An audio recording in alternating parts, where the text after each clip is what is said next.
بسم الله الرحمن الرحيم. அஸ்ஸலாமு அலைக்கும் வரஹ்மத்துல்லாஹி வரகாத்துஹு. அன்பிற்குரிய சகோதர சகோதரிகளே, நீங்களும் ஆலிம்களாகலாம் என்கிற தினசரி பாடத்தில் வெள்ளி சனி ஆகிய 2 நாட்கள் திருக்குர்ஆன் வசனத்தினுடைய நேரடி பொருளையும் விளக்கத்தையும் பார்த்து வருகிறோம். இதில் நம்ம 183 வசனங்களை முடித்துவிட்டு 184வது வசனத்தை, பக்கரா அத்தியாயத்தில் 184வது வசனத்தில் ஒரு பகுதியை பார்த்துருக்குறோம்.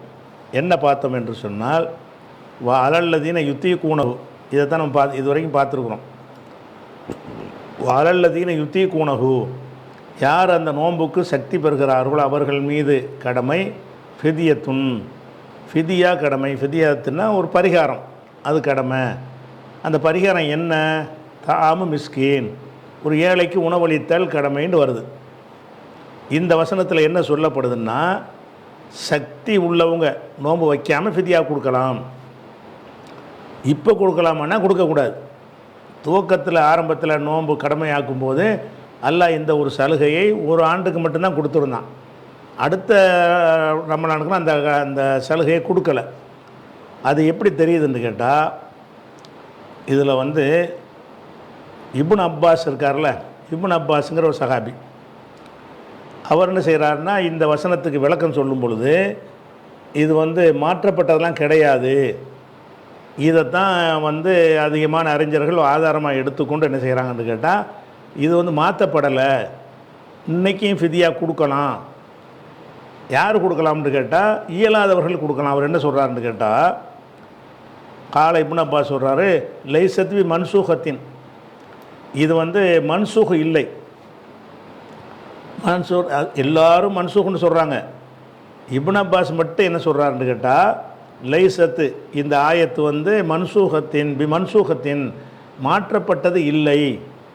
அப்போ சொல்லிட்டு ஹுவ, அந்த சக்தி பெறாதவர்கள் யார் என்று கேட்டால், ஷேகுல் கபீர், வயது முதிர்ந்த பெரியவர், ஒரு மரத்துல் கபீரத்து, வயசான பெண்ணு, லா எஸ்தத்தி ஆணி ஐயசூமா, நோன்பு வைக்க சக்தி இல்லாதவர்கள், இவங்க யுத்இமானி, இவங்க உணவளிப்பார்கள், மக்கான குல்லி யோமின், ஒவ்வொரு நாளுக்கு பதிலாக மிஸ்கீனன், ஒரு மிஸ்கீன் உணவளிப்பார்கள்னு இப்னு அப்பாஸ் சொல்கிறார். இப்னு குர்ஆனில் உள்ள வசனம் என்ன சொல்லுது? யாருக்கு சக்தி உள்ளதோ அவங்களுக்கு தான் ஃபிதியா கொடுக்க சொல்லுது. இவர் என்ன சொல்கிறாருன்னு கேட்டால், சக்தி யாருக்கு இல்லையோ அவங்களுக்கு தான் இந்த கடமைன்னு அவர் சொல்ல வர்றார். ஏன் இப்படி அவர் சொன்னார்ன்னு கேட்டால், ஏற்கனவே நான் சொல்லியிருக்கேன்ல, குர்ஆன் கிராத்துங்கிற பேரில் இப்னு அப்பாஸ் நிறைய பிழை விட்டுருக்கிறார். இல்லாதெல்லாம் சேர்த்து வாசி விட்டுருவார். இந்த வசனத்தை அவர் இப்படி ஓதியிருக்கிறார். அவருடைய கிராத்துன்னு சொல்லுவாங்க அந்த ஆளுங்க. அவருடைய கிராத்தில் அவர் விட்ட பிழை. அவர் என்ன சொல்கிறாருன்னு கேட்டால், சமியா இப்னு அத்தாங்கிறவர் சொல்கிறாரு, சமியா இப்னு அப்பாஸின், இப்னு அப்பாஸ் ஓத நான் கேட்டிருக்கிறேன்னு அவர் சொல்கிறார். என்ன சொல்கிறாருன்னு கேட்டால், அலல்லதீன யுத்தவ்வக்கூனஹு ஃபலா யுத்தீகூனஹு ஃபிதியத்துன் தாமு மிஸ்கீன். குர்ஆனில் இருக்கிறது, நீங்கள் வாசிக்கிற குர்ஆன்லையும் சரி, உலகம் பூரா உள்ள குர்ஆன்லையும் சரி, மனப்பாடம் பண்ணியிருக்கிற குர்ஆன்லையும் சரி, அந்த வசனம் எப்படி இருக்குன்னா, வலல்லதீன யுத்தீகூனஹுன்னு தான் இருக்கிறது. இவர் என்ன செய்கிறாருன்னா, லா யுத்தீகூனன்னு ஓதுறாரு. அதை என்ன சொல்கிறார் இவர்? குர்ஆன்லேயே என்ன செய்கிறாருன்னா, தப்பாக ஓதிட்டு அந்த தப்பான கிராத் அடிப்படையில் ஒரு முடிவுக்கு வர்றாரு. எப்படி வர்றாருன்னு பாருங்கள். வலல்லதீன யுத்தவ்வக்கூனஹு, யார் அதற்கு சிரமமாக்கப்பட்டிருக்கிறார்களோ, மஜ்ஹூலாக்குறார், சிரமமாக்கப்பட்டு, ஃபலா யுத்தீகூனஹு, அதற்கு சக்தி பெறாமல் இருக்கிறார்களோ, நோன்பு வைக்க முடியாமல் இருக்கிறார்களோ அவர்கள் மீது கடமை ஃபிதியத்துன், ஒரு ஃபிதியா கடமை அப்படின்னு எக்கரவு ஓதுனார்னு பாருங்கள். எக்கரவு. அப்போ குர்ஆன் வசனத்தையே இவர் பிழையாக ஓதுறார். எப்படி ஓதுறாரு? இந்த இதை இவராக சேர்த்துக்கிட்டது. யுத்தவ்வக்கூனஹு ஃபலா, இது குர்ஆனில் இல்லை. இந்த அண்டர்லைன் பண்ணியிருக்கிற வாசகம் குர்ஆனில் இல்லை. யுத்தீகூனன்ற அந்த ஒரு இடத்துக்கு பதிலாக இந்த வார்த்தையை அவர் மாற்றி ஓதுறார். குர்ஆனில் இருப்பது வலல்லதீன யுத்தீகூனஹுன்னு இருக்கிறது. இவர் ஓதுகிறார் வலல்லதீன யுத்தவ்வக்கூனஹு ஃபலா யுத்தீகூனஹுன்னு போட்டுக்கிட்டார். இப்போ குர்ஆனே இப்படி தான் சொல்லுதுன்னு சொன்னால் அவர் சொன்ன கருத்து வந்துடும். அப்போ குர்ஆன் ஆயத்தை இவர் தப்ப மனப்பாடம் பண்ணியிருக்கிறார், அப்படி தான் ஓதி கொண்டும் இருக்கிறார். இப்போ அலல்லதீன தவ்வக்கூனஹு, யார் வந்து சிரமமாக்கப்பட்டிருக்கிறார்களோ, ஃபுலா யுத்தி கூனஹு, அதற்கு சக்தி பெறாமல் இருக்கிறார்களோ, ஃபுலா யுத்தி நஃபியா போட்டார், லா யுத்தி குணன்னு போட்டார். ஃபுலா யுத்தி கூனஹு, எதற்கு சக்தி பெறாமல் இருக்கிறார்களோ அவர்களுக்கு ஃபிதியத்துன், பரிகாரம் இருக்கிறது. தாவு மிஸ்கின்னு சொல்லிட்டு அந்த சக்தி பெறாதவர்கள்னு சொன்னாங்களா, அது யார் தெரியுமா? அதை விளக்குறார். லைசத்து பி மன்சூகத்தின், இது மாற்றப்படவே இல்லை. இந்த கருத்தில் மாற்றப்படலை தானே, சக்தி இல்லாதவர்கள் அர்த்தம் செஞ்சுதார்ல. இப்படி வசனம் இருக்குமே ஆனால் மாற்றப்படுதல்னு வராது. வசனத்தை தப்பாக வழங்குனதுனால இந்த வாதத்தை வைக்கிறார். லைசத்து பி மன்சூகத்தின், இது மாற்றப்பட்டது கிடையாது. ஹுவ, அந்த சக்தி இல்லாதவர்கள் சொன்ன அவன் யார் என்று கேட்டால் அல் ஷேகுல் கபீர், வயதான ஒரு முதியவர். ஒல் மரத்துல் கபீரத்து, வயசான ஒரு பெண்ணு, இவங்களை தான் குறிக்கிறது. லா எஸ்தத்தி ஆணி ஐயசூமா, நோன்பு நோருக்கு அந்த ரெண்டு பேரும் சக்தி வர மாட்டார்கள் என்று இருந்தால் யுத்து இமானி, அந்த ரெண்டு பேரும் உணவளிப்பார்கள். மக்கான குள்ளி யோமின், ஒவ்வொரு நாளுக்கு பதிலாக மிஸ்கீனன், ஒரு ஏழைக்கு உணவளிப்பார்கள் அப்படின்னு புகாரில் இருக்குது. அப்போ இப்னு அப்பாஸ் மட்டும் என்ன செய்கிறாருன்னு கேட்டால், இந்த வசனத்தை ஏறுக்குமாற ஓதி ஏறுக்குமாற விளங்கிக்கிட்டு ஒரு ஃபத்வா கொடுக்குறார். இந்த வசனத்தை ஓதுனதை ஏற்குமாற ஓதுறார். இந்த இப்படி யாரும் ஓதலை, யார் கிராத்து பண்ணலை, யாரும் மனப்பாடம் பண்ணலை, எந்த மூலப்பிரதியும் இப்படி கிடையாது. இவர் மாத்திரம் என்ன செய்கிறாருன்னு கேட்டால், வலல்லதீன லா யுத்தி குணம் ஆக்கிறார், லா யுத்தி குணம் ஆக்கி விட்றார்.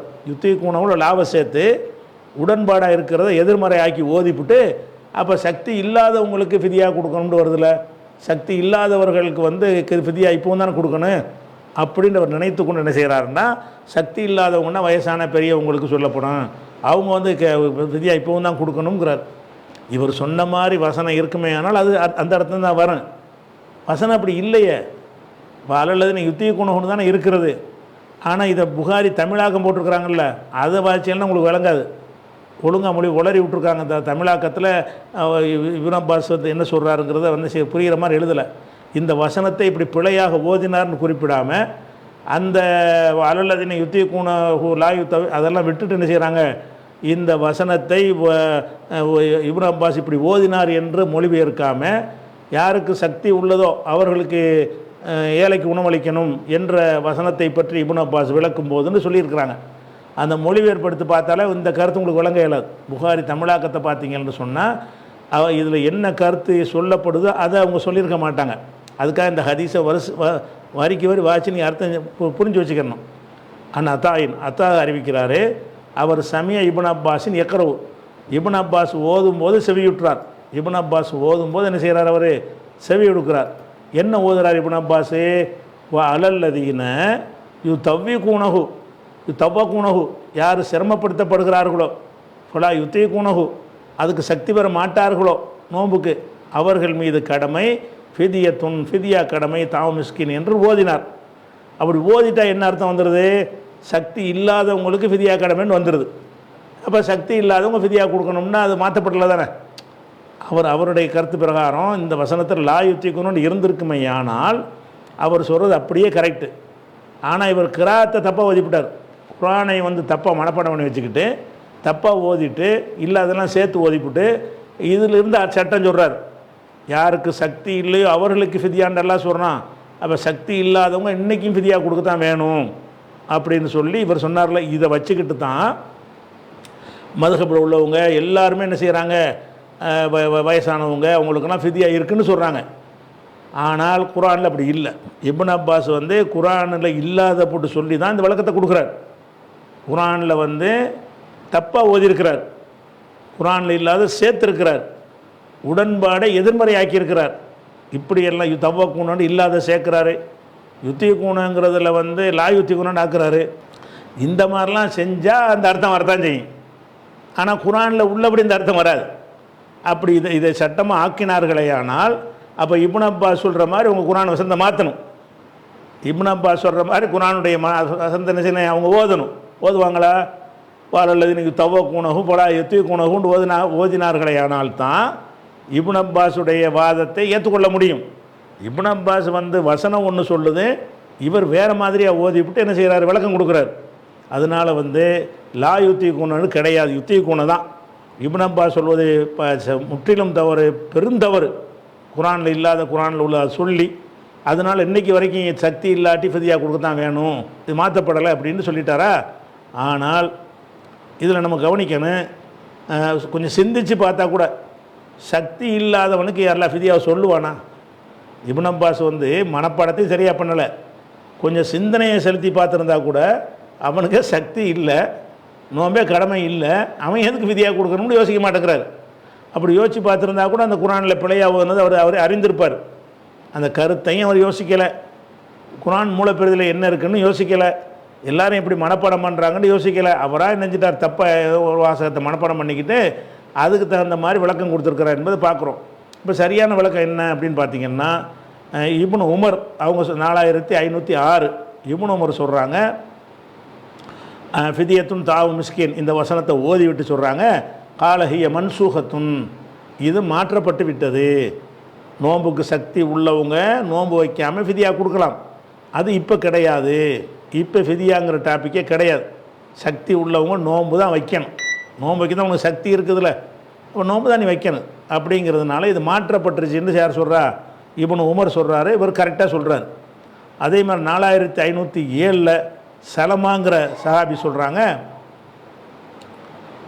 அதாவது அதில் சொல்கிறாங்க, ஒன்று மறுசையாக படிச்சுடுமா, லம்மா நசலத்து அலல்லதீன யுத்தி குணஹு ஃபிதியத்துன் தாம மிஸ்கின் என்ற வசனம் இறங்கிய பொழுது, இந்த வசனம் இறங்கிய பொழுது, கான மண் அராத ஐ யுஃப்திர, யார் நோன்பை விட்டு அஃப்தரன்னா நோன்பை விட்டான், யுஃப்திரனா நோன்பு விடுதல், கான மண் அராத ஐ யுஃப்திர, யார் நோன்பை விட நாடுகிறாரோ அவர் எஃப்ததிய நோன்பு விட்டுட்டு ஃபிதியா கொடுக்க நாடுகிறாரோ அவர் என்ன செய்வார்னா அவர் அந்த மாதிரி நடந்து கொள்வார். ஹத்தா நசரத்தில் ஆயத்துள்ளத்தி பாதஹா, அதுக்கு அடுத்து உள்ள வசனம் வருகிற வரைக்கும், ஃப நசகத்துஹா, அடுத்த வசனம் இதை மாற்றி விட்டது அப்படின்னு சலமா சொல்கிறார். அப்போ சலமா என்ன சொல்கிறாங்கன்னு கேட்டால், ஆரம்பத்தில் இந்த வசனம் வரும்போது 184வது வசனம் வரும்போது விரும்புனா என்ன செய்வாங்க, நோன்பை விட்டுட்டு ஃபிதியா கொடுப்பவர்களாக இருந்தார்கள். கட்டாய கடமை என்று நோன்பு கிடையாது, நோன்பு வைக்கணும் இல்லாட்டி ஃபிதியா கொடுக்கணும், ரெண்டில் ஒன்று செஞ்சால் போதும், அப்படி தான் இருந்துச்சு என்பதை சலமா அறிவிக்கிறாங்க. சலமா அறிவிக்கிறபடியும் இப்னு உமர் அறிவிக்கிறபடியும் தான் அந்த வசனம் அமைஞ்சிருக்கிறது. இப்னு அப்பாஸ் அறிவித்தபடி அந்த வசனம் இல்லை. வசனத்தில் அவர் இல்லாத சேர்த்து என்ன செய்கிறாரு, ஃபிதியா இந்த நோன்பு கடமை இல்லாதாலும் ஃபிதியா கொடுக்கணுங்கிறார். நோன்பு கடமை இல்லாதாலும் எதுக்கு ஃபிதியா கொடுக்கணும், கடமை தான் இல்லையே, இல்லாததுக்கு பரிகாரம் யாராவது சொல்லுவாங்களா? ஒருவன் பரிகாரம்னு சொன்னால் அவன் மீது குற்றம் இருந்தால் தான் பரிகாரம், நோன்பு கடமை இல்லைன்னா குற்றம் இல்லை. குற்றம் இல்லாத ஒரு நிலையில் இருக்குமா அவன்கிட்ட படி இது பரிகாரம் வாங்கினேன். அப்போ ஃபிதியாங்கிற கான்செப்ட் இன்றைக்கி கிடையவே கிடையாது. நோன்பு வைக்கிறாங்க நோன்பு தான் வைக்கணும், நோன்பு வைக்க முடியாதவனுக்கு நோன்பும் கிடையாது ஃபிதியாவும் கிடையாது. நோன்பு வைக்க ஒருத்தனுக்கு சக்தி இல்லை என்று சொன்னால் அவன் நோன்பு வைக்கவும் வேணாம், ஃபிதியா கொடுக்கவும் வேணாம், அதுதான் கரெக்டான ஒரு விஷயம் என்பதை விளங்கிக் கொள்ளணும். அடுத்ததாக இந்த வசனம் முடிஞ்சிருச்சா, விட்ட இடத்துக்கு போகிறோம், அந்த வசனத்தில் விட்ட இடத்துக்கு போயிடுவோம். அதாவது அலல்லதீன யுத்திய கூணகு, யாரே நோன்புக்கு சக்தி பெற்றிருக்கிறார்களோ, இந்த இடத்துல அவர் மாற்றி போடுறாரு. யுத்திய கூணம் என்பதை அந்த ஒரு வார்த்தையை தூக்கி போட்டு தவ்வ கூணன்னு ஒரு வார்த்தையை போட்டு லா யுத்திய கூணன்னு ஒரு வார்த்தையை போட்டு சேர்த்து அந்த வார்த்தையை ஓதியிருக்கிறார். இப்போ வசனத்தின் பார்த்தீங்கன்னா என்ன வருது, அலல்லதீன யுத்திய கூணகு, யார் நோன்புக்கு சக்தி பெற்றிருக்கிறாரோ அவர் மீது ஃபிதியத்துன் ஃபிதியா கடமை. ஃபிதியா என்ன, தாவு மிஸ்கின், ஏழைக்கு உணவளித்தல் கடமை என்று இந்த வசனம் சொல்கிறது. நோன்புக்கு சக்தி உள்ளவங்க தான் ஃபிதியா கொடுக்கலாம். இது முந்தி இருந்த ஒரு சட்டம். இப்போ சக்தி உள்ளவன் நோன்பு தான் வைக்கணும்னு 185வது வசனம் சொல்லிடுது. அடுத்த வசனத்தில் என்ன வரும்னு கேட்டால், ஃபமன் ஷஹித மின் குமுர் ஷஹ்ர ஃபல்லிய சுமுகு, யார் நோன்புக்கு சக்தி பெற்றிருக்கிறார்களோ நோன்பு தான் வைக்கணும் என்று அடுத்த வசனத்தில் இந்த சலுகை மாற்றப்பட்டுருச்சு. அப்போ இந்த சட்டத்தை நம்ம அமுல்படுத்தக்கூடாது, இது முடிந்து போன ஒரு விஷயம், சரியா? அடுத்தது, ஆனால் இந்த மாதிரி வசூல்லாம் நடக்கிறது, பயான்கள்லாம் பேசி உங்கள் வீட்டில் வயசான ஆளுக்கெல்லாம் இருந்தால் கணக்கு பண்ணி ஒரு நாளைக்கு ஒரு ஏழைக்கு உணவு கொடுக்கணும், ஒரு நாளைக்கு ஒரு ஏழைக்கு உணவுங்கிற ஒரு 200 ரூபாயாச்சும் வரும், 30 நாளைக்கு ஒரு 6000 ரூபா வரும், 6000 ரூபா கொண்டு என்ன செய்யுங்க, மோதி நாட்டு அஜரத்தில் கொடுத்துருங்க அப்படின்னு சொல்லி நோன்பு கடமையாகாத அந்த வயசான ஆட்கள்கிட்டலாம் என்ன செய்கிறாங்க, பணத்தை வசூல் பண்ணிக்கிட்டு இருக்கிறாங்க. அந்த மாதிரியா விஷயம் இஸ்லாத்தில் கிடையாது, தப்பான கருத்து, சரியா? அடுத்தெல்லாம் சொல்கிறான், விட்ட இடத்துல சொல்கிறோம், ஃபமன் தவ்வா ஹைரன், யார் வந்து நல்ல விஷயங்களை மேலதிகமாக செய்கிறாரோ, ஹைருண்டா நல்லது, தத்தவ்வா என்றால் கடமையாக்குறதுக்கு மேலே கூடுதலாக செய்கிறது. ஃபமன் தத்தவ்வா ஹைரன், யார் நல்லதை மேலதிகமாக செய்கிறாரோ ஃபஹுவ ஹைருன் லஹு, அது அவருக்கு சிறந்தது. நல்ல விஷயங்களை கூடுதலாக செய்யலாம் அப்படின்னு என்ன அர்த்தம்னு கேட்டால், நீங்கள் ஏழைக்கு ஒரு ஏழைக்கு உணவு கொடுக்குறதுக்கு பதிலாக 10 ஏழைக்கு கூட கொடுங்க, நல்ல விஷயம் தானே. குறைஞ்சபட்சம் ஒரு ஏழைக்கு உணவு அளிக்க சொல்லிவிட்டு ஃபமன் தத்தவா ஹைரன், இந்த நல்ல விஷயத்தை மேலதிகமாக யாராவது செய்தாரையானால் ஃபஹுவ ஹைருன் லஹு, அது அவருக்கு சிறந்தது. ஆனால் வன் தசூமு, நீங்கள் நோன்பு நோற்பது தான் ஹைருல்லக்கும், உங்களுக்கு சிறந்தது. 2 சாய்ஸ் இருந்தால் தான் இதை சொல்ல முடியும். 2 சாய்ஸ் யாருக்கு இருக்கேன்? நோன்பு கடமையான ஆளுக்கு தான் 2 சாய்ஸ். நோன்பையும் வைக்கலாம் அல்லது ஏழைக்கு உணவும் கொடுக்கலாம். அந்த ஏழைக்கு உணவு கொடுக்குற போது மட்டும் எல்லாம் என்ன செய்கிறான்னு கேட்டால், ஒரு மிஸ்கீனுக்கு உணவுன்னு சொல்லிவிட்டு, நல்ல விஷயம் தானே, நிறைய 10 மிஸ்கீனுக்கு கொடுத்துட்டு போ. ஒரு நோன்பை விட்டதற்காக வேண்டி ஒரு மிஸ்கீனுக்கு பதிலாக 10 மிஸ்கீனுக்கு நீ உணவு கொடுத்துட்டு போ, 15 கூட, எவ்வளோ நாளும் கூட, அதிகமாக கூட, அது நல்லதுதான்னு சொல்கிறான். அப்போ ஏழைக்கு உணவளித்தல் என்பது குறைஞ்சபட்ச பரிகாரம். அதாவது சக்தி இருந்து நோன்பு வைக்காமல் இருந்தால், இப்போ இல்லை, அந்த பிந்து நாயத்து வருவதற்கு முந்தி உள்ள மக்கள் சக்தி இருந்தும் நோன்பு வைக்காமல் இருந்தார்களேயானால் ஒரு ஏழைக்கு உணவளிக்க வேண்டும். அந்த ஒரு ஏழைக்கு தான் உணவளிக்கணுமானா அப்படி கிடையாது. ஃபமன் தத்தவ்வா, யார் மேலதிகமாக கூடுதலாக செய்கிறாரோ, ஹைரன் நல்லதை யார் கூட செய்கிறாரோ ஃபஹுவ ஹைருன் லஹு, அது அவருக்கு நல்லது. அப்போ ஃபிதியா கொடுக்கறது என்பது என்ன, வசதியான ஆள் தானே. ஒரு நோம்புக்கு 50 இலை கூட கொடு, ஒரு நோம்பு விட்டதுக்காக வேண்டி பெரிய வசதி எல்லாம் தந்துருந்தான்னு சொன்னால் 100 இலை கூட கொடு என்று அல்லாஹ் அந்த நேரத்தில் சொன்னான். அதான் ஃபமன் தத்தவா ஹைருன் லஹு. அதே நேரத்தில் 2 சாய்ஸ் இருக்குல்ல, 2ல் வந்து எது சிறந்தது? வன் தசூமு, நீங்கள் நோன்பு நோற்பது தான் ஹைருல்லக்கும், உங்களுக்கு சிறந்தது. இந்த வார்த்தை உங்களுக்கு என்னத்தை காட்டுகிறது? இப்னு அப்பாஸுடைய கருத்து பிழைன்னு காட்டுது. 2 வாய்ப்பு இருந்தால் தான் ஒன்றை சிறந்தன்னு சொல்ல முடியும். அப்போ நோன்புக்கு சக்தி உள்ளவனுக்கு தான் 2 வாய்ப்பு, சக்தி இல்லாதவனுக்கு 2 வாய்ப்பு கிடையாது. உங்கள் கருத்து ஃபிதியா மட்டும் தான் கொடுக்க முடியும். அப்போ இங்கே என்ன சொல்லப்படுது? வான் தசூமு, நீங்கள் நோன்பு வைப்பது தான் சிறந்ததுன்னு யாருக்கு சொல்ல முடியும்? சக்தி இல்லாதவனுக்கா சக்தி உள்ளவனுக்கா? லாயுத்தி குணம்னு போட்டு உழப்பிக்கிட்டு இருக்கிறாங்களே, அப்போ வந்து லாயுத்தி குணங்கிற அர்த்தமாக இருந்தால் அவன் போய் நோன்பு வைப்பான்? வான் தசூமு, நீங்கள் நோன்பு வைப்பது ஹைருல்ல, உங்களுக்கு சிறந்தது அப்படின்னா என்ன அர்த்தம்? இது சக்தி உள்ளவனுக்கு பேசுகிற விஷயந்தான். சக்தி உள்ளவன் தான் விரும்பினா நோன்பு வைக்கலாம், விரும்பினா ஏழைக்கு உணவு அளிக்கலாம். அதில் வந்து சிறந்தது நோன்பு தான். முடிஞ்சளவுக்கு நோன்பு வைக்க கொஞ்சம் பாருங்கள் அப்படின்னு நல்லா சொல்கிறான். வான் தசூமு, நீங்கள் நோன்பு வைப்பது ஹைருல்லக்கும், உங்களுக்கு சிறந்தது. இன் குன்தும் தாலமூன், நீங்கள் அறிபவர்களாக இருந்தால், நீங்கள் அறிந்து கொள்ளக்கூடியவர்களாக இருந்தீர்களேயானால் நோன்பு தான் உங்களுக்கு நல்லது. ஏழைக்கு உணவளிக்கிறதை விட அந்த பயிற்சி தான் தேவை. ஏன்னா தக்குவா வர்றது தான் கடமையாக்கி இருக்குது. ஏழைக்கு உணவளித்தல் என்பதில் தக்குவா வராது. நோன்பை வச்சுட்டா தான் தக்குவா வரும். அதனால் நீங்கள் வந்து நோன்பு வைக்கிறது நல்லது. அப்போ ஆரம்பத்தில் உள்ள சட்டம் என்னன்னு கேட்டால், நோன்பு வைப்பது நல்லது என்பது தான் ஆரம்ப சட்டம். நோன்பு வைப்பது நல்லது, அதுக்கு பதிலாக ஏழைக்கு உணவும் அளித்து கொள்ளலாம். அப்போ கட்டாயம் அதை தான் செய்யணுன்ற நிலைமை அன்றைக்கி இருக்கலை.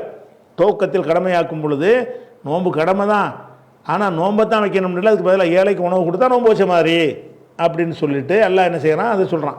அப்போ திருப்பி இந்த வசனத்தை வாங்க, ஐயாமன் மௌதூதாத்து, அது முந்தின வசனம் சேர்ந்தது. ஃபமன்கான மின்கும் மரிலன், உங்களில் யார் நோயாளியாக இருந்தால், அவ்வளா சஃபரின் பயணத்தில் இருந்தால், ஃபைத்தத்துன், அவர் மீது அலைஹி இத்தத்துன், அவர் மீது எண்ணிக்கொள்ளுதல் உண்டு. எண்ணிக்கொள்ளுதல் என்றால் நாட்களை எண்ணுதல் உண்டு. பின் ஐயாமின் உகர், வேறு நாட்களில், வேறு எந்த நாள்லையாவது அந்த விடுபட்ட எண்ணிக்கை எண்ணிக்கொள்ளணும். வலல்லதீன யுத்தீகுனஹு, யாருக்கு நோன்புக்கு சக்தி இருக்குதோ அவர்கள் மீது ஃபிதியத்துன், ஃபிதியா கடமை இருக்கிறது. ஃபிதியாண்டா என்னன்னு கேட்டால் தாமு மிஸ்கீன், மிஸ்கீனுக்கு உணவளித்தல் கடமை இருக்கிறது. இது மாற்றப்பட்டு சரியா யாபத்தில் வச்சுக்கணும்.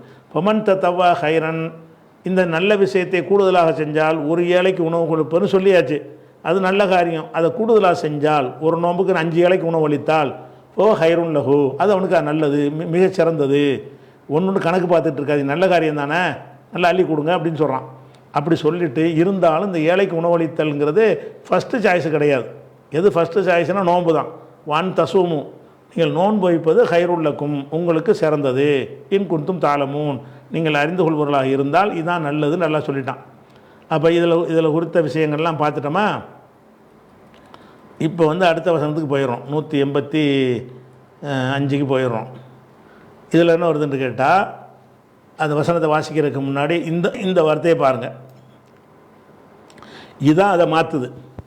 அண்டர்லைன் பண்ணி காட்டுறேன்ல, இதில் என்ன வருதுன்னு கேட்டால் ஃபமன் ஷஹித, யார் அடைகிறாரோ, மின்கும் உங்களில் அஷஹர, மாதத்தை யார் அடைகிறாரோ, அந்த மாதத்தை, எந்த மாதம், அந்த ரமலான்னு குறிப்பிட்டாச்சு, இந்த ஆரம்பத்தில் வந்துருச்சு, அந்த மாதத்தை அடைகிறாரோ ஃபல் யசுமுஹு, அந்த மாதத்தை நோற்கட்டும், கட்டாய கடமை. யசும்ங்கிறது அம்ரு காயிபு, படற்கையில் ஏவல் வினை.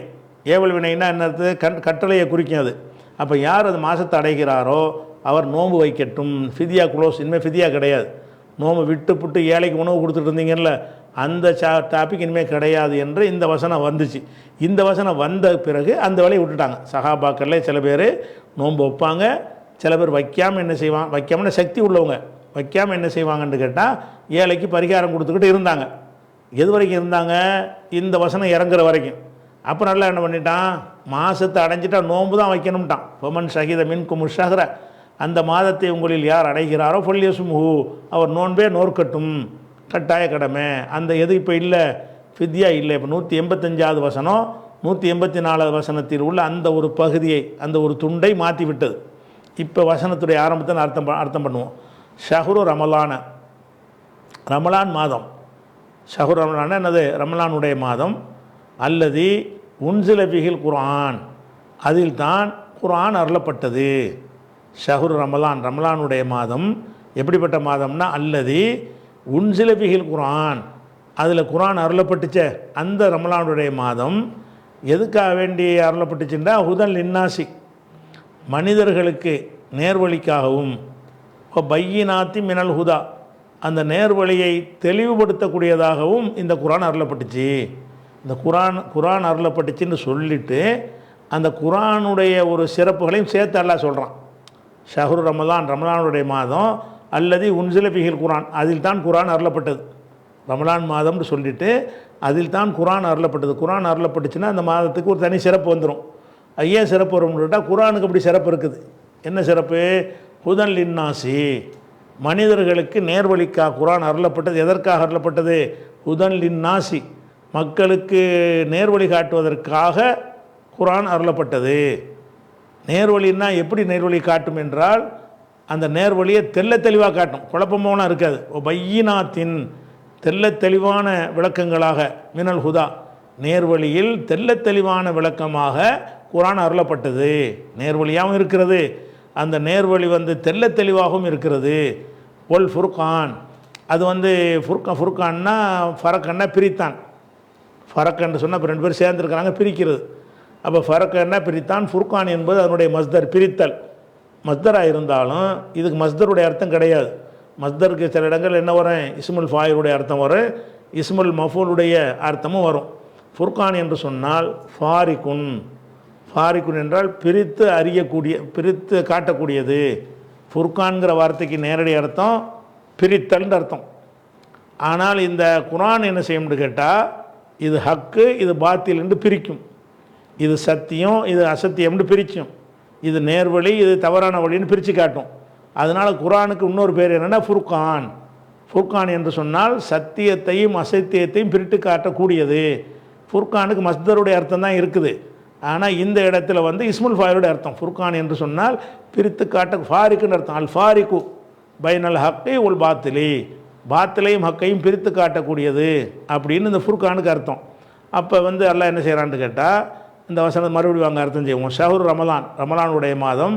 அல்லது உன்சில பிஹில் குர்ஆன், அதில் தான் குர்ஆன் அருளப்பட்டது. எதற்காக அருளப்பட்டது? ஹுதன் லின்னாசி, மனிதர்களுக்கு நேர்வழி காட்டுவதற்கு. மஃபூல் லஹு, இதற்காக அதற்காகன்னு அது ஒரு மஃபூல் தான். அந்த மஃபூலை மஃபூல் லஹுன்னு சொல்லுவாங்க. காரணமாக வர்ற மஃபூல் மஃபூல் லஹு. ஹுதன் லின்னாசி, மனிதர்களுக்கு நேர்வழி காட்டுவதற்காகவும். ஓ பையினாத்தின் மினல் ஹுதா, நேர்வழியை தெல்ல தெளிவாக விளக்கக்கூடியதாகவும். ஒல் ஃபுர்கானி, சத்தியத்தையும் அசத்தியத்தையும் பிரித்து காட்டக்கூடியதாகவும் இந்த குர்ஆன் அருளப்பட்டிருக்கிறது. இந்த குர்ஆனில் என்ன தன்மை இருக்குன்னு கேட்டால் அது நேர்வழி காட்டும், நேர்வழியை தெளிவாக காட்டும், சத்தியம் அசத்தியத்தை வேறுபடுத்தி காட்டும். இந்த குர்ஆனை வச்சு பார்த்துட்டு இதெல்லாம் சரி, இதெல்லாம் தவறு, குர்ஆனில் உரசி பார்க்க வேண்டியது. குர்ஆனுக்கு ஏற்ப இருந்தால் அது சரியானது, குர்ஆனுக்கு எதிர்ப்பாக இருந்தால் அது தவறானது விளங்கி கொள்கிறோம். அதனால் அதுக்கு ஃபுர்கான்ன்ற பேர். ஃபுர்கான் என்று சொன்னால் சத்தியத்தை அசத்தியத்தையும் பிரித்து காட்டுதல். அந்த பிரித்து காட்டக்கூடியதாகவும் இந்த குர்ஆன் அருளப்பட்டுச்சு அப்படின்னு சொல்லிட்டு இவ்வளவு சிறப்பான மாதமாக இருக்கிறதுனால ஃபமன் ஷஹித மின்கும், உங்களில் யார் வந்து அடைகிறாரோ அஷ்ஷஹ்ர, அந்த மாதத்தை அடைகிறாரோ ஃபல் யஸ்முஹு, அதில் அவர் வந்து நோன்பு நோற்கட்டும். நோன்பு நோக்கட்டும்னா கண்டிப்பாக நோன்பு தான் நோக்கணும். இதுக்கு முந்தின வசனத்தில் நோன்பு நோக்கிறது நல்லதுன்னு சொல்லப்பட்டுச்சு. வான் தசூமு ஹைருல்லக்கும், நோன்பு நோக்கிறது உங்களுக்கு சிறந்ததுன்னு சொன்னாலேயே அதை விட்டால் குற்றம் வராதுன்னு அர்த்தம். வேறு பரிகாரம் செஞ்சுட்டா போதும்னு அர்த்தம்.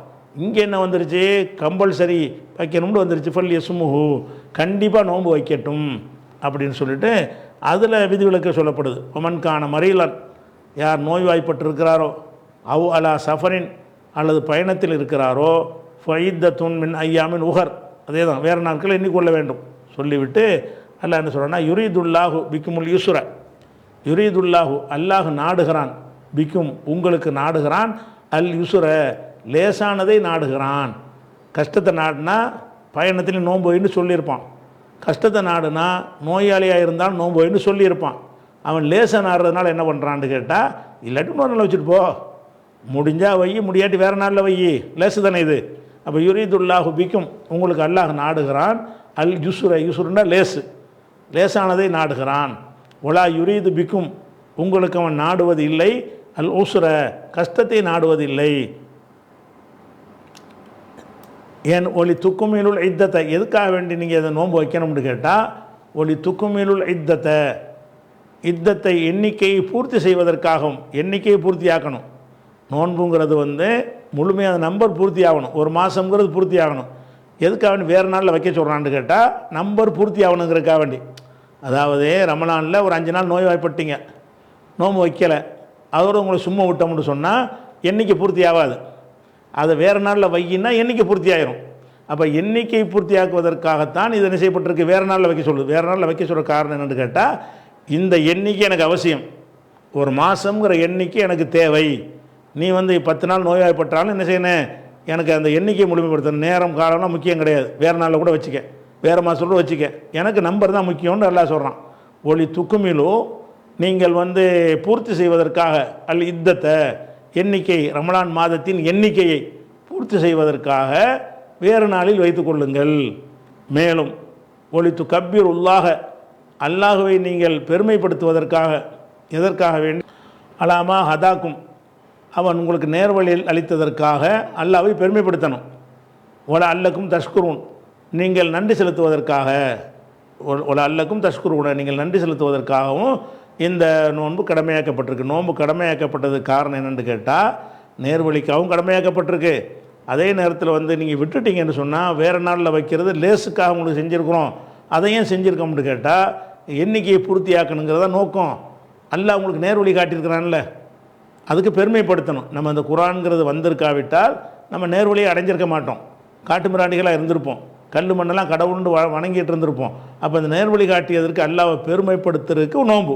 நோன்புடைய இன்னொரு நோக்கம் என்னென்னு கேட்டால், நேர்வழிக்காக வேண்டி அல்லாஹ்வை பெருமைப்படுத்தணும், அல்லாஹ்வுக்கு நன்றி செலுத்துறதா நோன்பு. என்ன நன்றி, இப்படி அழகான வழி அல்லாஹ் தந்திருக்கான, இந்த வழியை தந்ததற்காக வேண்டி நம்ம கண்டிப்பாக அல்லாஹ்வுக்கு நோன்பு தான் வச்சு ஆகணும்னு சொல்லும்போது நன்றி செலுத்துது. அப்போ நோன்புடைய நோக்கங்களில் ஒன்று வந்து தக்வா உள்ளவங்களாக நீங்கள் ஆகணும், 2வது நேர்வழி காட்டியதற்கு அல்லாஹ்வை பெருமைப்படுத்தணும், 3வது அல்லாஹ்வுக்கு நன்றி செலுத்தணும். அப்படிங்கிற ஒரு விஷயம்லாம் அடங்கி இருக்கிறது. இப்போ திருப்பி ஆரம்பத்தில் வந்து அவங்களுக்கு அர்த்தம் வழங்கிடும். ஷஹ்ரு ரமலான், ரமலானுடைய மாதம், அல்லது உன்சில ஃபீஹில் குர்ஆன், இந்த மாதத்தில் தான் குர்ஆன் அருளப்பட்டது. அது இது விளங்கிக்கணும். குர்ஆன் அருளப்பட்டதுன்ற அதனுடைய அர்த்தத்தை விளங்கிக்கணும். ஏற்கனவே விளங்கியிருக்கிறோம், உங்களுக்கு விளக்கி இருக்கிறோம். உலுமுல் குர்ஆனில் குர்ஆன் அருளப்பட்டதுன்னா மொத்த குர்ஆன் அருளப்பட்டுச்சு ரமலான் மாதத்தில் இல்லை. குர்ஆன் அருளப்பட்டது 23 வருஷத்தில். அப்போ குர்ஆன் வந்து ஒரு நாளில் அருளப்படவே இல்லை, ஒரு மாதத்தில் அருளப்படவே இல்லை. அப்போ இந்த வசனம் என்ன சொல்லுதுன்னா, ரமலான் மாதத்தில் குர்ஆன் அருளப்பட்டதுன்னு சொல்லுகிறது. ரமலான் மாதத்தில் குர்ஆன் அருளப்பட்டது அர்த்தம் என்னன்னு கேட்டால், அதனுடைய துவக்கம் ரமலான் இருந்து அர்த்தம். இக்ரான்னு முதல் வசனம் வருதுல, அது வந்தது ரமலானில். அப்போ ரமலானில் தான் அருள்வது துவங்கியது. அந்த செயலுடைய ஆரம்பத்தை தான் நல்லா என்ன செய்கிறான், ரமலான்னு சொல்கிறான். ஏன் இப்படி நம்ம அர்த்தம் எடுக்கிறோம்னு கேட்டால், இதே குரானை பற்றி பல வசனங்களில் அல்லாவே சொல்லிடுறான். இது மொத்தமாக இறங்கலை, ஒரே நாளில் இறங்கலை, சிறிது சிறிதாக இறக்கணும் என்றெல்லாம் தெளிவாக அல்லாஹ் சொல்லிட்டான். இது குரான் எப்படி அருளப்பட்டதுங்கிற ஒரு தலைப்பில் உலுமுல் குர்ஆன்கிற பாடத்தில் உங்களுக்கு நிறைய ஆதாரங்களை காட்டி விளக்கிட்டோம். விளக்கிட்டதுனால இங்கே என்ன அர்த்தம் வைக்கணும்? ரமலானில் அருளப்பட்டதுன்னு சொன்னால் ரமலானில் தான் இக்ராங்கிற முதல் சூறா வந்துச்சு, இஸ்லாம் அன்னைக்கு தான் வருதுன்னு அர்த்தம். அதே மாதிரி லைலத்துல் கதரில் அருளப்பட்டுச்சுன்னு சொன்னால் அந்த ரமலானில் உள்ள அந்த 4 டேட் எந்த டேட்னா லைலத்துல் கதர். லைலத்துல் கதரில் குரான் அருளப்பட்டுச்சுன்னா மொத்த குரானுமா? மொத்த குரான் கிடையாது. மொத்த குரான் வந்து நமக்கு தெரியும் 23 வருஷத்தில் இறங்குச்சுண்டு. அப்படி மக்கி இருக்குது, மதனி இருக்குது, அப்படி பல கட்டங்களில் அருளப்பட்டிருக்கும் பொழுது ரமலான்லேயே மொத்த குரானை தூக்கி எல்லாம் வந்து ரசூலாட்ட கொடுக்கல. தேவைக்கு தகுந்த மாதிரி ஒவ்வொரு வசனமாக 10 வசனமாக அல்லது 25 வசனமாக எவ்வளோ தேவையோ அப்படி தான் எல்லாம் கொஞ்சம் கொஞ்சமாக அருளினான் என்ற காரணத்தினால இதை என்ன மாதிரி புரிஞ்சுக்கிறேன்னு, ரமலான் மாதத்தில் தான் குரான் அருளப்பட்டதுன்னா அதனுடைய துவக்கம் ரமலானில் இருந்தது. குரான் அருளப்படுடைய துவக்கம் ரமலானில் இருந்தது. ஹுதல் லின்னாசி, மனிதர்களுக்கு நேர்வழி காட்டுவதற்காக அருளப்பட்டது. ஓ பையினாத்தி மினல் ஹுதா, நேர்வழியில் தெளிவானவைகளாகவும் அருளப்பட்டது. ஒல் ஃபுர்கான், சத்தியத்தையும் அசத்தியத்தையும் பிரித்து காட்டக்கூடியது நேர்வழியாகவும் இருக்கிறது. பொமன் ஷஹித மின்குமு ஷஹ்ர, உங்களில் யார் அந்த மாதத்தை அடைகிறாரோ ஃபல் யசும்ஹு, அவர் அது நோன்பு நோற்கட்டும். இது அதை மாற்றிருச்சு. ஒமன்கான மரீலன், உங்களை யாராவது நோயாளியாக இருந்தால், அவ்வாலா சஃபரின், அல்லது பயணத்தில் இருந்தால், ஃபைத்தத்துன் அலைஹி, அவர் மீது இருக்காங்க வச்சுக்கிறணும். அலைஹி, அவர் மீது இருக்கிறது. இத்தத்துன், நாட்களை எண்ணுதல் இருக்கிறது. மின் ஐயாமின் உகர், வேறு நாட்களிலிருந்து எண்ணுதல் இருக்கிறது. யுரீதுல்லாஹு பிக்கும் அல் யுஸ்ர, உங்களுக்கு லேசானதே அல்லாஹ் நாடுகிறான். ஒலா யுரீது பிக்குமுல் உஸ்ர, கஷ்டத்தை உங்களுக்கு அல்லாஹ் நாடவில்லை. அப்படி சொல்லிட்டு எதுக்காக இதை செஞ்சோம்னு கேட்டால், ஒலி துக்குமிலுல் இத்தத்தை, நம்பரை பூர்த்தி செய்வதற்காக, நம்பரை பூர்த்தி பண்ணணும். எதுக்குடைய காரணம்? வேறு நாளில் வைக்க சொல்கிறது காரணம். வேறு நாளில் நீங்கள் வைக்காமல் விட்டுட்டீங்கன்னு சொன்னால் நம்பர் பூர்த்தி ஆகாது. அப்போ உங்களுக்கு முடியாமல் போகும், மனுஷனுக்கு ஏழாமல் போகுங்கிறதுனால அறவே விட்டுற முடியுமான்னு அறவே விட முடியாது.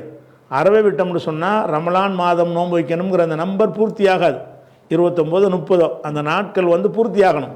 அப்போ ஒளி துக்குமிலுல் இத்தத்தை, இது வந்து உங்களுக்கு சலுகை தரப்பட்டது. இல்லை துக்குமிலுல் இத்தத்தை அங்கே வச்சுக்கிறேன். இத்தத்தை வந்து நீங்கள் பூர்த்தியாக்குவதற்காக, எண்ணிக்கையை பூர்த்தியாக்குவதற்காகவும், மேலும் ஒளி துக்கப்பிருல்லாஹ் அலாமா ஹதாக்கும், உங்களுக்கு நேர்வழி காட்டியதற்காக அல்லாவை நீங்கள் தக்கப்பர்னா பெருமைப்படுத்தினான்.